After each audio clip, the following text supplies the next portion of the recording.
రెండు తెలుగు రాష్ట్రాల్లో చెరకు పంట సుమారుగా 1,70,000 హెక్టార్లలో సాగవుతున్నట్టుగా గణాంక వివరాల ద్వారా తెలుస్తోంది. చెరకు పంట ద్వారా పంచదార, బెల్లం, ఖండసారి, మొలాసిస్ మొదలైన ఉత్పత్తులు తయారవుతున్నాయి. అధిక దిగుబడితో పాటు ఎక్కువ పంచదార పొందడానికి రైతులు పలు మేలైన విధానాల్ని అనుసరించాల్సి ఉంటుంది. అనువైన శీతోష్ణ స్థితులు, విత్తన రకాలు, సాగు భూమి, సాగు పద్ధతులు, సస్య రక్షణ, సాగునీటి నాణ్యత లాంటి 6 ముఖ్యమైన అంశాల పట్ల రైతులు అవగాహన పెంచుకోవాల్సి ఉంటుంది.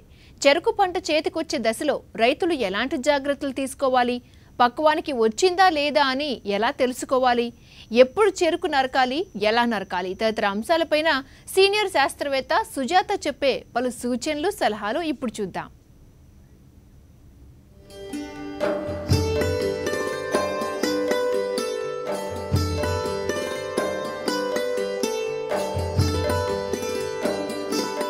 అనుభవం ద్వారా తెలిసిన విషయాలనే కాకుండా కొత్త విషయాలను కూడా రైతులు ఎప్పటికప్పుడు తెలుసుకుంటూ ఉండాలి.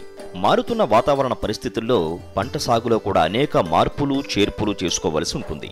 కాబట్టి తాజా సమాచారం ప్రతి రైతుకు ముఖ్యమే. ఇప్పుడు అనేక పంటల్లో ఆయా వాతావరణ మండలాలకు అనుగుణంగా అనేక కొత్త విధానాలు అమల్లోకి వస్తున్నాయి. మరోపక్క శాస్త్రవేత్తలు తమ ప్రయోగ క్షేత్రాల్లో ఎన్నెన్నో మేలైన విషయాలను వెలుగులోకి తెస్తున్నారు.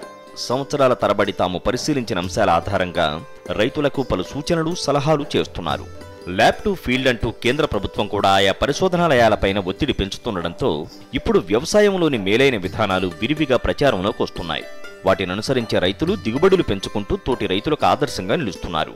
తెలుగు రాష్ట్రాల్లో సాగయ్యే దీర్ఘకాలిక పంటల్లో చెరకు ముఖ్యమైన పంట. స్వల్ప, మధ్య, దీర్ఘకాలిక రకాలను మన రైతులు సాగు చేస్తున్నారు. స్వల్పకాలిక రకాలు 6 నుంచి 8 నెలల్లోపు, మధ్యస్థ రకాలు 8 నుంచి 9 నెలల్లోపు, దీర్ఘకాలిక రకాలు 10 నుంచి 11 నెలల్లోపు అందుబాటులోకి వస్తాయి. మనం చూస్తున్న ఈ సంస్థ కృష్ణా జిల్లా ఉయ్యూరులోని చెరకు పరిశోధన స్థానం. ఇందులో పనిచేస్తున్న సీనియర్ శాస్త్రవేత్త డాక్టర్ సుజాత చెరకు పంట పైన పలు విషయాలను సాక్షితో పంచుకున్నారు.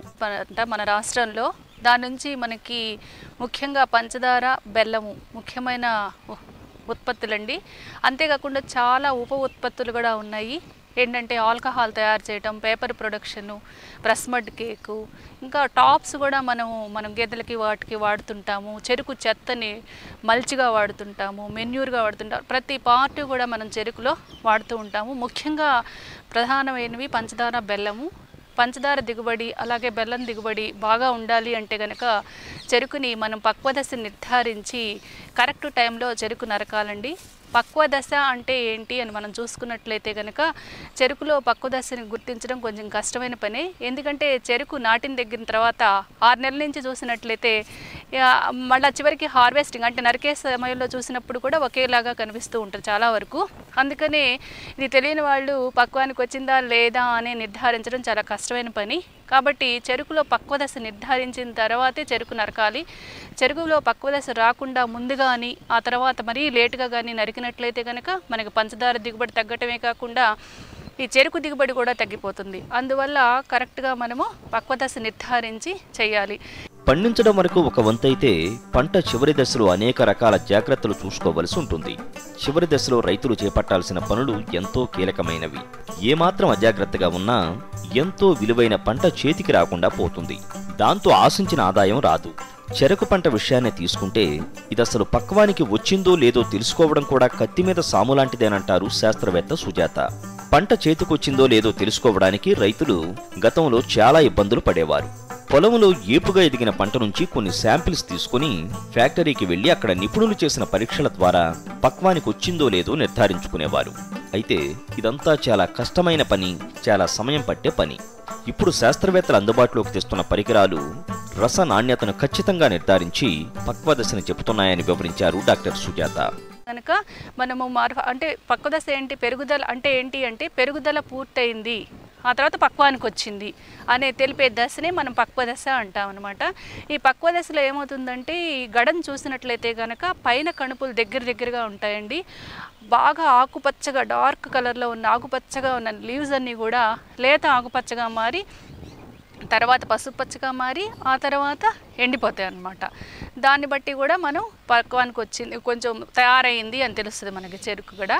అంతేకాకుండా ముఖ్యంగా ఏంటంటే ఇదివరకు రోజుల్లో ఏం చేసేవాళ్ళంటే ప్రతి ఫార్మర్ దగ్గరికి, రైతు దగ్గరికి వెళ్ళి అక్కడక్కడ తోటలో చెరుకు గడలు తీసుకొని వాటిని ఫ్యాక్టరీకి తీసుకొచ్చి కట్ చేసి చిన్న చిన్న ముక్కలుగా కట్టగట్టి ఫ్యాక్టరీకి తీసుకొచ్చేవాళ్ళు. అలా అన్ని శాంపుల్స్ కూడా తీసుకొచ్చి అక్కడ మనకి చెరుకు ఆడించి ఆ వచ్చిన జ్యూస్లో పంచదార శాతము, అలాగే మొత్తం ఘన పదార్థాల శాతము, అలాగే రస శుద్ధత, ఈ మూడింటిని చూసి అప్పుడు పక్వానికి వచ్చిందని నిర్ధారించేవాళ్ళు.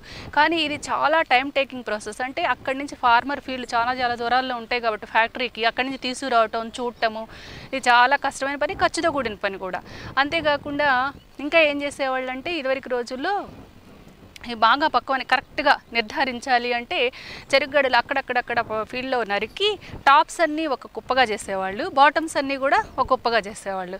ఈ బాటమ్స్ అన్నీ క్రషింగ్ చేసి అలానే టాప్స్ అన్నీ క్రషింగ్ చేసి దాంట్లో జ్యూస్ సుక్రోజ్ పంచదార శాతము, అట్లానే ఈ టాప్స్లో ఉన్న పంచదార సుక్రోజ్ శాతము చూసేవాళ్ళు. చూసి టాప్ టు బాటమ్ రేషియో అంటే ఈ పైన భాగంలో ఉన్న పంచదార శాతానికి కింద భాగంలో ఉన్న పంచదార శాతాన్ని భాగహరిస్తే కనుక వస్తే కనుక 1 లేదా అంతకంటే దగ్గరగా 1కి దగ్గరగా 0.99 లేకపోతే 0.98 అలా వస్తే కనుక మనకి పక్వానికి వచ్చింది అని నిర్ధారించేవాళ్ళు. కానీ ఇది కొంచెం కష్టమైన పనే కాబట్టి ఇప్పుడు ఏం చేస్తున్నారంటే పలు ఫ్యాక్టరీల్లో వీళ్ళు పక్వదశ నిర్ధారించడానికి చేతి రిఫ్రాక్టోమీటర్ని వాడుతున్నారు. ఈ చేతి రిఫ్రాక్టోమీటర్ ఏంటంటే మనం డైరెక్ట్గా ఫీల్డ్లోకి వెళ్ళి పియర్సర్ ద్వారా గడను పొడిచి ఆ జ్యూస్ని మనము ఈ రిఫ్రాక్టోమీటర్ మీద వేసి చూసినట్లయితే కనుక దాంట్లో మనకి ఒక స్కేల్ ఉంటుంది. దాన్ని చూసి దాంట్లో ఈ కంటి ద్వారా చూసినట్లయితే కనుక మనకు ఆ స్కేల్ కనిపిస్తుంది. దాంట్లో 18 అంతకంటే ఎక్కువగా ఉంటే కనుక మొత్తం ఘన పదార్థాల శాతం చూపిస్తుంది అనమాట. అది చేతి రిఫ్రాక్టోమీటర్ 18 అంతకంటే ఎక్కువగా ఉంటే కనుక అది పక్వానికి వచ్చింది అని చెప్పేసి నిర్ధారిస్తారు. చేతి రిఫ్రాక్టోమీటర్తో పాటు డిజిటల్ పరికరం అందుబాటులోకి వచ్చింది. ఇది కాకుండా సుక్రలైజర్ కమ్ రిఫ్రాక్టోమీటర్ చెరుకు పక్వానికి సంబంధించిన మరిన్ని విషయాలను చెబుతుంది. ఈ పరికరాలతో పాటు రకాలపైన అవగాహన ప్రతి రైతుకు తప్పనిసరి.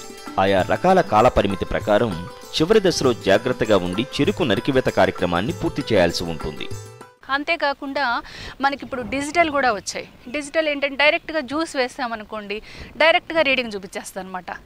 అది దాన్ని బట్టి కూడా మనం ఇప్పుడు చేయొచ్చు. ఇవి మనం ఫీల్డ్లో చేస్తాము. అట్లనే మన పరిశోధనా స్థానాలకు వచ్చేసరికి సుక్కర్లైజర్ అనే ఇన్స్ట్రుమెంట్ ఒకటి మనము తీసుకోవటం జరిగిందండి. ఫారెన్ కంట్రీ నుంచి తెప్పించాము. అక్కడ ఏమవుతుందంటే మనం డైరెక్ట్గా 2-3 డ్రాప్స్ వేస్తే చాలు చెరుకు జ్యూస్ డైరెక్ట్గా పోల్ రీడింగ్. రిఫ్రాక్టిమీటర్లో కొంచెం జ్యూస్ పోస్తే కనుక అక్కడేమో మొత్తం ఘన పదార్థాల శాతం అంటే బ్రిక్స్, ఈ రెండింటిని కలిపి మనకి సిస్టంలో ఒకేసారి సాఫ్ట్వేర్ వచ్చేస్తుంది అనమాట. ఏంటి పంచదార శాతము, రసజత, బ్రిక్స్ ఈ 3 కూడా మనకి డైరెక్ట్గా వస్తాయి అనమాట. ఇది మన పరిశోధనా స్థానంలో మనము దీని ద్వారా సుక్రలైజర్ కమ్ రిఫ్రాక్టోమీటర్ ద్వారా మనము ఈ పక్వ దశను నిర్ధారిస్తున్నామండి. పక్వానికి వచ్చింది అని చెప్పేసి తెలుస్తుంది అనమాట ఈ ఇన్స్ట్రుమెంట్ ద్వారా. ఈ విధంగా అది బాగా కరెక్ట్ మెథడ్ అనమాట. ఆ విధంగా కూడా మనం పరిశోధనా స్థానంలో చేస్తూ ఉన్నాము. అయితే ఈ పక్వానికి వచ్చింది రాలేదు అనేది ఇంకా రకాన్ని బట్టి కూడా నిర్ణయించబడుతుందండి. ఉదాహరణకి ఎర్లీ రకాలు వచ్చేసి 9 నుంచి 10 నెలల లోపల మనకు పక్వానికి వచ్చేస్తాయి. అదే కనుక మధ్యకాలిక రకాలు, దీర్ఘకాలిక రకాలు అయితే కనుక 11-12 నెలల వరకు మనకి పక్వానికి రావన్నమాట. ఈ ఎర్లీ రకాలు వేసామనుకోండి, ఉదాహరణకు 6907 అది ఎర్లీ రకము. అది వేస్తే కనుక 9 నుంచి 10 నెలల లోపల మనము టైం అయిపోయింది, పక్వానికి వచ్చింది అని చెప్పి మనం చేతి రిఫ్రాక్టోమీటర్ ద్వారా మొత్తం ఘన పదార్థాల శాతం చూసి 18 అంతకంటే పైన ఎక్కువగా ఉన్నట్లయితే కనుక అది పక్వానికి వచ్చింది అని చెప్పేసి నిర్ధారించి మనం చెరుకు నరకడానికి పర్మిట్లు తీసుకోవాలి. అట్లానే ఇక లేట్ రకాలైతే అది ఆలస్యం రకాలైతే కనుక మిడ్ లేట్ రకాలు అనమాట. అవి 11 నుంచి 12 నెలలు అప్పుడు మనం హార్వెస్ట్ చేయాలి. అట్లా రకాన్ని బట్టి కూడా ఉంటుంది. చెరుకు పంట చివరి దశలో అంటే నరకడానికి 21 రోజుల ముందు పంటకు నీళ్లు పెట్టవద్దు. ఈ మధ్యకాలంలో వాతావరణంలో అనూహ్యమైన మార్పులు వస్తున్నాయి కాబట్టి వాటిని గమనిస్తూ పంటను రక్షించుకొని ఎంత వీలైతే అంత ఎక్కువ దిగుబడి పొందాల్సి ఉంటుంది. ఇక పంట సాగులో ఉన్నప్పుడు నీటి ఎద్దడి లేకుండా చూసుకోవాలి. సాగునీరు కొరతతో ఎలాగోలా పండించే పంట నుంచి ఎక్కువ దిగుబడిని ఆశించలేము. రసనాణ్యత తక్కువగా ఉంటుంది.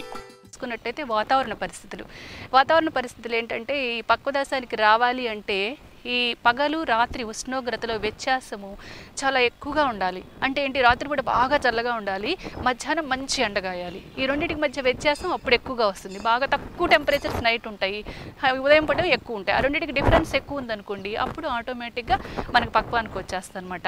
నైట్ బాగా డ్రై వెదర్, కూల్గా ఉండి 14 డిగ్రీలు మినిమం ఒక 4 days అన్న ఉన్నట్లయితే కనుక పక్వానికి తప్పనిసరిగా మంచి పంచదార శాతం వస్తుందన్నమాట. ముఖ్యంగా వాతావరణ పరిస్థితి మీద ఉంటుంది. తర్వాత మనకి వర్షం పడకూడదు. ఈ పక్వ దశకు వచ్చిన తర్వాత వర్షం పడింది అనుకోండి, పంచదార ఇదేం చేస్తుందంటే సుక్రోజ్ని ఫ్రక్టోజ్ గ్లూకోజ్ రూపంలోనే ఉంచే సుక్రోజ్గా ఫామ్ చేయదన్నమాట. అందువల్ల మనకి పంచదార శాతం తగ్గుతుంది. అందుకని మనం ఏం చెప్తామంటే చెరుకు రైతులందరికీ కూడా 21 రోజుల ముందు, మనం హార్వెస్ట్ చేసే ముందు, నరకటానికి ముందు 21 రోజులు నీళ్లు పెట్టద్దు అని చెప్తాం అనమాట. ఈ నీటి తడ్డు మామూలుగా మనం నీటి ముంపు పరిస్థితుల్లో కానీ అట్లానే నీటి ఎద్దడి పరిస్థితుల్లోనూ చూసినట్లయితే పంచదార శాతం కొంచెం తక్కువగానే ఉంటుంది నార్మల్ కండిషన్స్లో కంటే. ఈ నార్మల్ కండిషన్స్ అంటే చెరుకుకి 26 తడ్లు కావాలి. ఈ 26 తడులు చక్కగా పెట్టుకుంటూ వచ్చి తర్వాత మనం చివరిలో 21 రోజుల ముందు నరుకుతామనగా మనం నీళ్లు పెట్టకుండా ఉన్నట్లయితే కనుక మంచి పంచదార శాతం వస్తుందన్నమాట. అదే కనుక నీటి ముంపులో అనుకోండి, ఈ స్ట్రెస్ వల్ల క్వాలిటీ త్వరగా తగ్గిపోతుంది. అంతేకాకుండా పూత కూడా వస్తుంది అక్కడ. ఈ పూత రావడం వల్ల ఏంటంటే రసనాణ్యత తగ్గుద్ది. ఇమీడియట్ పూత వచ్చిన 1 నెల వరకు పర్వాలేదు, కానీ ఇంకా బాగా ఆలస్యంగా చేసి ఇంకా నరకలేదనుకోండి, అప్పుడు రసనాణ్యత తగ్గిపోతుంది అనమాట. నీటి ఎద్దడిలో ఏమవుతుందంటే ఎక్కువ కడుపులు వచ్చేస్తాయి, దగ్గర కణుపులు వచ్చేసి ఈ నత్రజని ఎరువులంతా కూడా నత్రజని మొక్క తీసుకుంటుంది కదా, అది ఈ కణుపుల దగ్గర అమైడ్ రూపంలో ఉండి అది గానుగా ఆడిచ్చేటప్పుడు అలానే తేరుకునేటప్పుడు కూడా మనకి ఇబ్బందిని కలిగిస్తుంది అనమాట. ఇబ్బందిని కలిగించి ఇక మనకి రసనాణ్యత తగ్గిస్తుంది. అందుకని నీటి ఎద్దడి లేకుండా చూసుకోవాలి, చక్కగా నీటి తడులు పెట్టుకోవాలి. పక్వ దశలో మటుకు 21 రోజులకి నీళ్లు పెట్టకుండా ఉంచాలి. అలాంటప్పుడే మనకి పంచదార శాతం బాగా ఎక్కువగా వస్తుంది. ఎరువులు వేయడంలో అవగాహన పెంచుకోవాలి. నత్రజని ఎరువులు ఆలస్యంగా వేస్తే ప్రమాదమే. అలాగే నరికిన తర్వాత వెంటనే ఫ్యాక్టరీకి పంపాల్సి ఉంటుంది. నరికిన 24 గంటల్లో పంట ఫ్యాక్టరీకి చేరుకోకపోతే బరువు తగ్గుతుంది, రసనాణ్యత కూడా తగ్గుతుంది. అంతేకాకుండా మనం ఇంకా ఆలస్యంగా వేస్తే నత్రజని ఎరువులు ఇప్పటికి కూడా లేటుగా వేస్తూ ఉంటారు.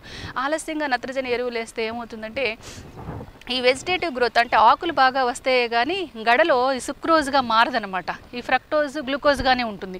అందువల్ల మనకి గడ బరువు కూడా తగ్గుతుంది, సుక్రోజ్గా మారదు కాబట్టి. అలానే రసనాణ్యత కూడా తగ్గుతుంది. ఈ పక్వద అనేది లేటుగా వస్తుంది అనమాట. అంటే టైం 9 నెలలు అనుకోండి, ఇంకా పొడిగించబడుతుంది నత్రజని ఎరువులు వేస్తూ ఉంటే కనుక ఆ టైం దాటిపోతుంది అనమాట. అందువల్ల నత్రజని ఎరువులు ఆలస్యంగా వేయకూడదు, అలానే ఎక్కువ మోతాదులో కూడా వేయకూడదు. ఈ పక్వ దశ కరెక్ట్ టైంలో రావాలి అంటే. ఇక అంతేకాకుండా ఇప్పుడు పూత వచ్చిన రకాలకి ప్రయారిటీ ఇచ్చి కొంచెం పూత వచ్చిన తర్వాత కొంచెం త్వరగా వితిన్ 1 monthలో మనం చెరుకు నరికేయాలి. నరకపోతే ఏమవుతుందంటే క్వాలిటీ తగ్గిపోతుంది, రసనాణ్యత. కాబట్టి ప్రయారిటీ ఇచ్చేసేసి దానికి కూడా ఈ పూత వచ్చిన రకాలకి కొంచెం త్వరగా తీసుకొని రైతులు హార్వెస్టింగ్ చేసేస్తే, నరికించుకుంటే కనుక మంచిది. అటు పంచదార దిగుబడి బాగుంటుంది, అలానే ఈ చెరుకు దిగుబడి కూడా బాగుంటుంది అన్నమాట. నరికిన తర్వాత ఆ టైము బాగా ఆలస్యమైందనుకోండి, అప్పుడు రసనాణ్యత తగ్గిపోతుంది. అందుకనే ఆలస్యం చేయకుండా ఇమీడియట్గా అంటే వితిన్ 24 hours 24 గంటల లోపల మనం ఫ్యాక్టరీకి పంపించాలి. అలా ఫ్యాక్టరీకి పంపించకపోయినట్లయితే ఏమవుతుందంటే ప్రతి 24 గంటలకి కూడా 1.5% బరువు తగ్గినట్లుగా, అట్లానే 0.4 నుంచి 0.6% రసనాణ్యత కూడా తగ్గినట్లుగా మన పరిశోధనా ఫలితాలు తెలియజేస్తున్నాయి. అందుకనే నరికిన తర్వాత 24 గంటల్లో మనం ఫ్యాక్టరీకి పంపించుకున్నట్లయితే కనుక అటు పంచదార దిగుబడులు తగ్గవు, అలాగే చెరుకు దిగుబడులు తగ్గకుండా రైతుకు ఉపయోగకరంగా ఉంటుంది. పంట చివరి దశలో వచ్చే వాటర్ షూట్స్ను తొలగించాల్సి ఉంటుంది. వాటి వల్ల నష్టమే తప్ప ఎలాంటి లాభమూ ఉండదు. ఇక నరికేటప్పుడు పంటను కింద నుంచి నరకాలి. కింది భాగాన్ని విడిచిపెడితే దిగుబడి తగ్గిపోయినట్టేనని సీనియర్ శాస్త్రవేత్త సుజాత అంటారు. ఇంకొక విషయం ఏంటంటే ఇప్పుడు మనకి వాటర్ షూట్స్ కూడా ఉంటాయి. ఆగస్టు, సెప్టెంబర్, అక్టోబర్, నవంబర్ దాకా కూడా ఉంటాయి. రైతులు ఏంటంటే ఎక్కువ దిగుబడికి చూపించవచ్చులే అని చెప్పేసి వాటిని తీసేయరు. వాటిని తీసేయకపోవడం వల్ల ఏమవుతుందంటే అది కూడా రసాన్ని లాక్కుంటుంది. కాబట్టి ఆహార పదార్థాలను పెరగడానికి ఇక్కడ రసనాణ్యత తగ్గుతుంది. అట్లానే అక్కడ ఫ్యాక్టరీకి వెళ్ళగానే ఈ వాటర్ షూట్స్ని పక్కకి తీసి పడేస్తారు, దిగుబడి తగ్గుతుంది. అందుకని ఈ రైతులు ఏం చేయాలంటే ఈ వాటర్ షూట్స్ని కూడా ఎప్పటికప్పుడు తీసుకోవాలి. అంతేకాకుండా ఇంకొక పాయింట్ ఏంటంటే మనం నరికేటప్పుడు కూడా పంచదార కూడిక అనేది కింద నుంచి పైకి వెళ్తుంది, అలా కూడుకుంటూ వెళ్తుంది అనమాట. ఈ నరికేటప్పుడు పైన నరుక్కుంటూ వెళ్ళిపోయారనుకోండి, చిన్న ముక్క మిగిలిపోతుంది. ఆ ముక్కలో చాలా పంచదార కూడిక అనేది కింద నుంచే ఉంటుంది కాబట్టి పంచదార రికవరీలో చాలా డిఫరెన్స్ వస్తుంది. అట్లానే దిగుబడిలో కూడా బరువు కూడా చాలా ఎక్కువగా ఉంటుంది. సుమారు 4 నుంచి 5 టన్నుల వరకు దిగుబడి తగ్గినట్టుగా అంచనా ఉంది. మన ఫలితాలు తెలుపుతున్నాయి అనమాట, పైన హార్వెస్ట్ చేసుకుంటే. అందుకని కిందగా హార్వెస్ట్ చేసుకున్నట్లయితే కనుక పంచదార రికవరీ చాలా ఎక్కువగా వస్తుంది. అట్లానే బరువు కూడా రైతులకు చాలా ఎక్కువగా వస్తుంది. హార్వెస్ట్ చేసేటప్పుడు కూడా మనం ఈ జాగ్రత్త వహించాలి, పంచదార రికవరీ బాగా రావాలి అంటే. ఇవన్నీ జాగ్రత్తలు తీసుకున్నట్లయితే కనుక మనకి ఈ చెరుకు దిగుబడి పెరిగి రైతులకి, అట్లానే పంచదార రికవరీ పెరిగి ఫ్యాక్టరీ వారికి ఇద్దరికి కూడా లాభదాయకంగా ఉంటుంది.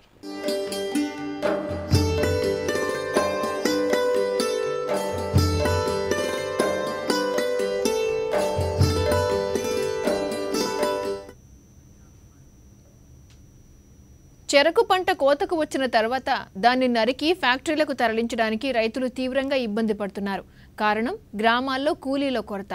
కొద్దిమంది కూలీలతో రోజుల తరబడి పంటను నరికిస్తూ ఫ్యాక్టరీకి తరలించడం వల్ల పంట దిగుబడి తగ్గిపోతోంది. ఈ పరిస్థితుల్లో అందుబాటులోకి వస్తున్న షుగర్ కేన్ కటింగ్ మిషన్లపై స్పెషల్ స్టోరీ చూసే ముందు సాగుబడిలో ఒక చిన్న విరామం తీసుకుందాం.